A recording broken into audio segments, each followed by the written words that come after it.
राधे राधे, जय श्री कृष्ण। तो फिर से स्वागत, वंदन, अभिनंदन है दीप्ति भक्ति सागर चैनल में। तो आप सब कैसे हैं? आशा करते हैं कि भगवान की कृपा से स्वस्थ और मस्त होंगे। तो फ्रेंड्स, आज की इस वीडियो में जन्माष्टमी की संपूर्ण पूजा विधि देखेंगे। जैसे हमें सुबह पूजा कैसे करनी है और शाम को पूजा कैसे करनी है, फिर 12 बजे हमें जन्म कैसे कराना है और जन्म कराने के बाद हमें पूजा कैसे करनी है। तो जन्माष्टमी पूजा की संपूर्ण विधि मैं आपको इस वीडियो में दिखाने वाली हूँ। तो वीडियो लास्ट तक ज़रूर देखिएगा, जिससे आपको सारी चीज़ें सही से समझ में आ जाएं। तो देखिए, जन्माष्टमी का ये पर्व है, ये कृष्ण भक्तों के लिए बहुत ही विशेष होता है। हर साल हम बड़े ही हर्षोल्लास और बड़े ही धूमधाम से जन्माष्टमी का त्योहार मनाते हैं। ये वीडियो जो है सुबह की पूजा से शुरू होगा। तो सबसे पहले तो आप स्नान करके साफ शुद्ध वस्त्र पहने, फिर जिस स्थान पर पूजा करनी है उस स्थान को साफ शुद्ध कर लें। फिर रंगोली या चौक बनाएं। आप चाहें तो स्वास्तिक भी बना सकते हैं, आप चाहें तो चौक भी बना सकते हैं। तो फिर चौकी रखें, चौकी पर लाल या पीला वस्त्र बिछाएं। सबसे पहले आप हर रोज लड्डू गोपाल जी को उठाते हैं, उस तरह से आप लड्डू गोपाल जी को उठा लीजिए। तो लड्डू गोपाल जी को उठा के सबसे पहले स्नान कराएं। और जन्माष्टमी पर दिन विशेष है तो पूजा विधि भी विशेष होगी। तो यहाँ पर एक थाली लेंगे और अब लड्डू गोपाल जी को पंचामृत से स्नान कराएंगे। तो कम से कम जन्माष्टमी के दिन आप पंचामृत से स्नान ज़रूर से ज़रूर कराएं। और अगर 2 बार करा पाएँ तो बहुत अच्छी बात है, नहीं तो एक बार ज़रूर कराएं। चाहे तो सुबह करा दें, चाहे रात में 12 बजे श्री कृष्ण जी का जन्म होगा तब करा सकते हैं।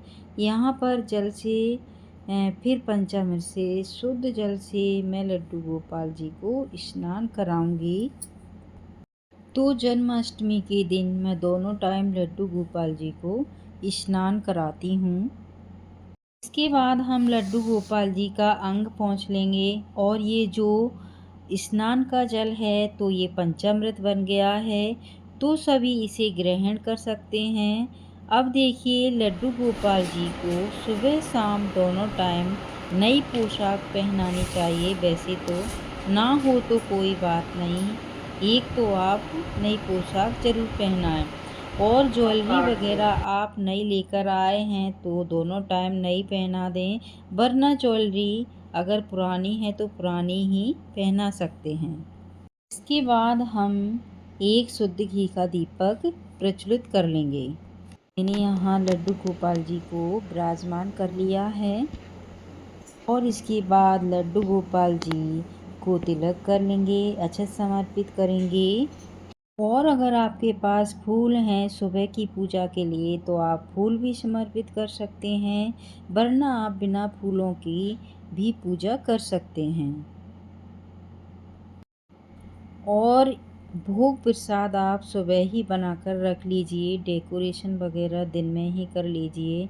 तो इस तरह से ये देखिए, माखन मिश्री का भोग लगा दिया है, चरणामृत पंजीरी का भी भोग लगाएंगे। और फलों में जो भी है और जो भी पकवान वगैरह बनते हैं घर में, उस सभी का भोग लगाया जाता है। वैसे तो कृष्णा जी के लिए 56 प्रकार के भोग लगते हैं, लेकिन श्रद्धा के अनुसार आप जितना जैसा चाहें वैसा भोग लगा सकते हैं। फल का जो भी मिठाई मिष्ठान है उसी का आप भोग लगा सकते हैं।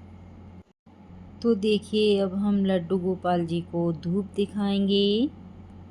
और अब हम बड़े ही प्रेम पूर्वक लड्डू गोपाल जी की आरती करेंगे। अगर आपको आरती आती है तो आरती गाएं, अगर आरती नहीं आती है तो 5 बार 11 बार आप दीपक को घुमाकर आरती कर सकते हैं। और फिर जल का आचमन करेंगे। और फिर पूजा में रही कमियों की लड्डू गोपाल जी से क्षमा याचना करेंगे। दीपक शांत हो जाने के बाद वहाँ से भोग प्रसाद जो भी है उठा लें और घर के सदस्यों को बांट दें। देखिए, शाम का जो भोग है, आरती है, पूजा वगैरह है, वो आप 5:30 या 6 बजे के आसपास कर लेना है, क्योंकि 7 बजे के करीब हम लड्डू गोपाल जी को सुला देंगे। इस प्रकार से हमें चुनरी लेना है, लाल या पीली रंग की कोई भी चुनरी हो, आप कपड़ा भी ले सकते हैं और इस प्रकार से हमें पर्दा लगा देना है। और देखिए, सभी मंदिरों में पर्दा इस तरह डल जाता है, तो आप भी पर्दा डाल दीजिएगा। और पर्दा लगाने के बाद अब हमें एक डंठल वाला खीरा लेना है। डंठल वाले खीरे से ही लड्डू गोपाल जी का जन्म कराया जाता है और लड्डू गोपाल जी के समीप इस खीरे को रख देंगे और एक सिक्का भी रख देंगे। तो रात्रि 12 बजे जब मंदिरों में शंख झालर बजने लग जाते हैं, पता चल जाता है कि कृष्ण जी का जन्म हो गया। जाकर घंटी बजाकर कि आनंद पहुँचे कन्हैया लाल की, इस तरह से हमें बोलते हुए पर्दा हटाना है। और जो डंठल वाला खीरा हमने लड्डू गोपाल जी के पास रखा था, उसी सिक्के की सहायता से सीधे हाथ की तरफ को हमें काटना है। और खीरा काटने के लिए हमें चाकू, ब्लेड, कोई भी धारदार चीज़ का उपयोग नहीं करना है। से ऊपर का जो हिस्सा है उसे हमें खीरे से अलग कर देना है और इसे नाल छेदन या नाल भेदन बोला जाता है।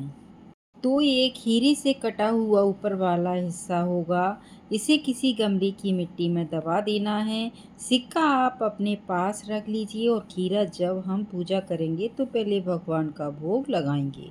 और इस तरह से हमारे लड्डू गोपाल जी का जन्म हो गया। हम एक शुद्ध थाली लेंगे, उसमें तुलसी का पत्ता रखेंगे और लड्डू गोपाल को दूध से, दही से, शहद से, फिर शक्कर और घी से स्नान कराएंगे, यानी पंचामृत स्नान हमें कराना है।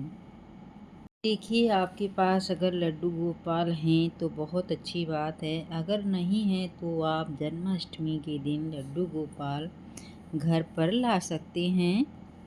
तो स्नान के बाद हम लड्डू गोपाल को शुद्ध जल से स्नान कराएंगे, बहुत ही प्रेम पूर्वक, एक बालक की तरह है।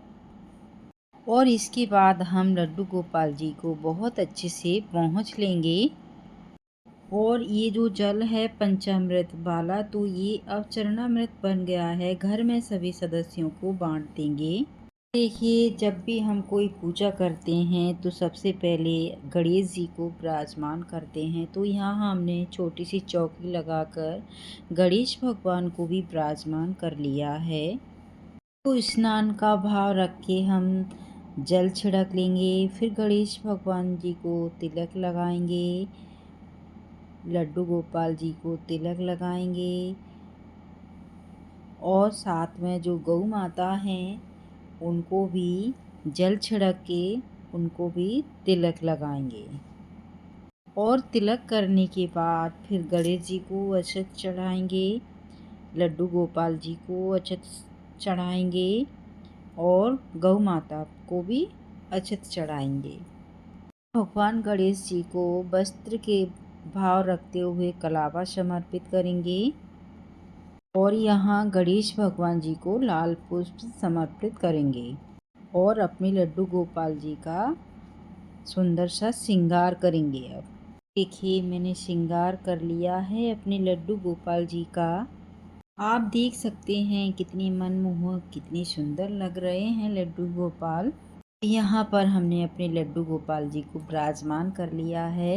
लड्डू गोपाल जी को फूल समर्पित करेंगे, गौ माता को भी फूल समर्पित करेंगे, गणेश भगवान जी को भी फूल समर्पित करेंगे। और लड्डू गोपाल जी को तुलसी अति प्रिय है, तो तुलसी भी हम रख दिए हैं।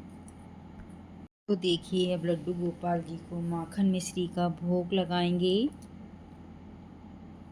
और साथ में दीप प्रज्वलित करेंगे। अब प्रज्वलित करने के बाद लड्डू गोपाल जी यानी कि कृष्ण भगवान जी की प्रिय बांसुरी तो उनके पास में रख देंगे। तो देखिए, आपके जो भी फल घर में अवेलेबल है आप उस फल का भोग लगा सकते हैं, कोई सा भी फल हो। और वैसे मुख्य रूप से भगवान जी को 56 प्रकार के भोग लगाए जाते हैं, लेकिन भगवान भाव के भूखे होते हैं।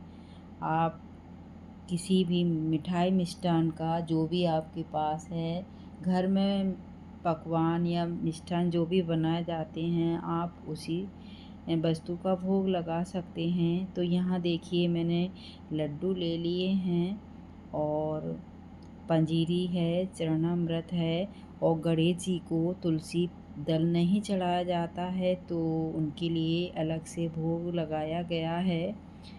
और इस तरह से आप एक एक वस्तु बड़े प्रेम पूर्वक तैयार कर सकते हैं। और ये जो कृष्ण भगवान जी का जो खीरे से जन्म हुआ था, ये भी भोग में रखेंगे। और लड्डू गोपाल जी को साथ में इत्र की सेवा भी देंगे। यथासंभव जितनी श्रद्धा अनुसार आप लड्डू गोपाल पर बारते हुए दक्षिणा अर्पित करेंगे।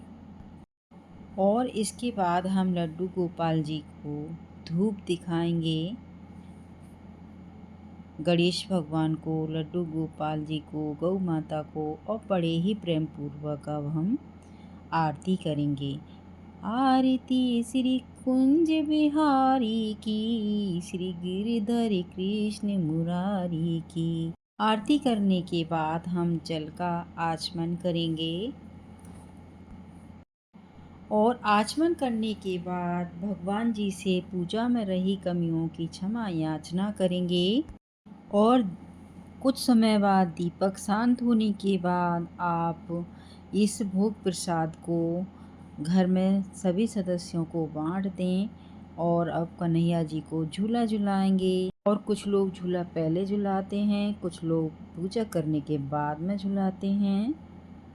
तो इस प्रकार से मैंने सुबह से शाम तक की इस वीडियो में संपूर्ण पूजा विधि दिखाई है। तो आपको जन्माष्टमी की संपूर्ण पूजा विधि कैसी लगी कमेंट में बताना। और मेरे चैनल पर न्यू है तो चैनल को सब्सक्राइब करना। राधे राधे, जय श्री कृष्ण।